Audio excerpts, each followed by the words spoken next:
Bien-aimés dans le Seigneur, c'est donc le vôtre, l'apôtre William. Nous en profitons pour dire nos meilleurs vœux le plus meilleur pour l'année 2018. Alors le Seigneur nous amène pour ce mois qui est le début de l'année 2018, assez exceptionnel, à un moment de réflexion. C'est pourquoi il nous conduit dans le livre de Daniel au chapitre 1er, le verset 8, où la Bible parle, Daniel résolut de ne pas s'essuyer. Bien-aimés, nous sommes dans une année nouvelle qui est une année que nous ne connaissons pas. De la même manière, Daniel, lorsqu'il quitta Jérusalem, il ne connaissait pas Babylone. C'était une ville nouvelle pour lui. Pas de frères, pas de sœurs. Mais lorsqu'il arrive dans cette ville, il comprend, il fait l'analyse, comment est-ce que les gens marchent dans cette ville-là.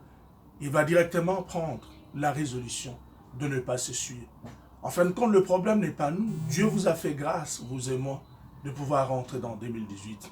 Mais la question que Dieu nous pose cette année, comment allons-nous nous conduire en 2018? Voilà le problème.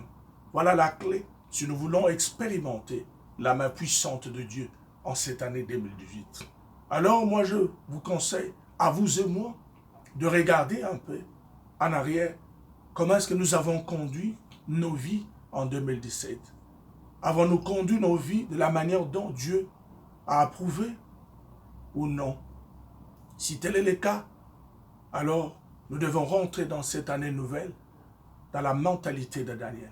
Quelles sont en fait les nouvelles résolutions que nous devons prendre dans cette année 2018? Puisque Daniel, à partir du moment où il était dans Babylone, il a vu comment est-ce que les gens marchaient, se conduisaient. Il avait pris la décision de ne pas s'essuyer, entre autres, de ne pas pécher contre son Dieu. Alors que cette année 2018, pour vous et moi, soit une année où nous rentrons avec des résolutions de marcher dans la droiture, dans la crainte avec Dieu, d'abandonner tout ce qui est des émotions, des excuses auxquelles Dieu ne comprend pas, mais de faire comme Daniel, de prendre connaissance, de prise de conscience par rapport à nos situations auxquelles nous sommes en train de traverser, auxquelles nous sommes en train de vivre, si nous voulons expérimenter la main de Dieu. Alors lorsque nous aurons recours à l'Éternel, lorsque nous tournerons nos faces vers Dieu, et lorsque nous aurons recours à la prière, et Dieu nous répondra favorablement.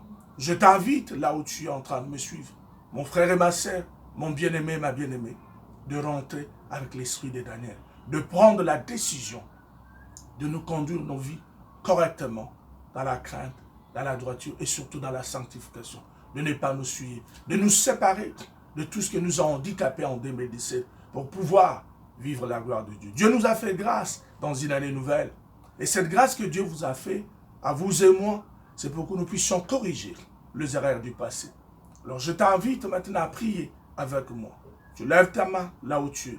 Tu dis, Seigneur Jésus, pour cette année 2018, je prends la décision de te suivre de tout mon cœur.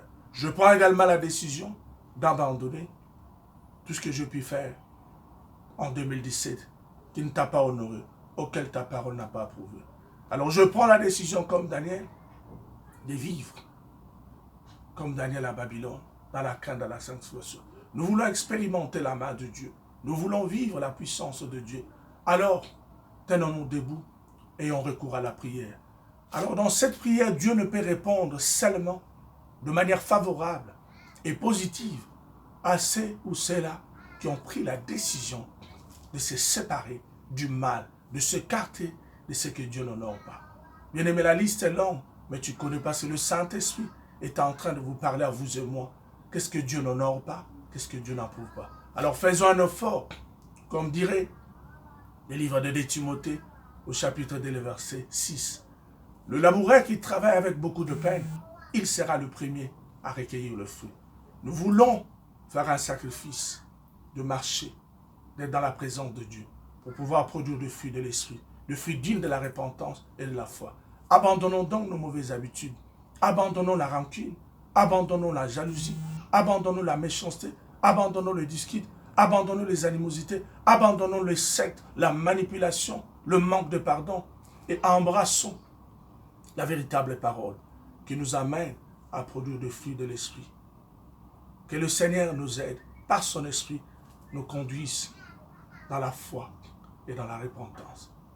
avoir nos faces tournées vers Dieu, recours à la prière, et nous vivrons le miracle en 2018. Que Dieu vous bénisse. Shalom, c'était le vôtre, l'apôtre William. Shalom.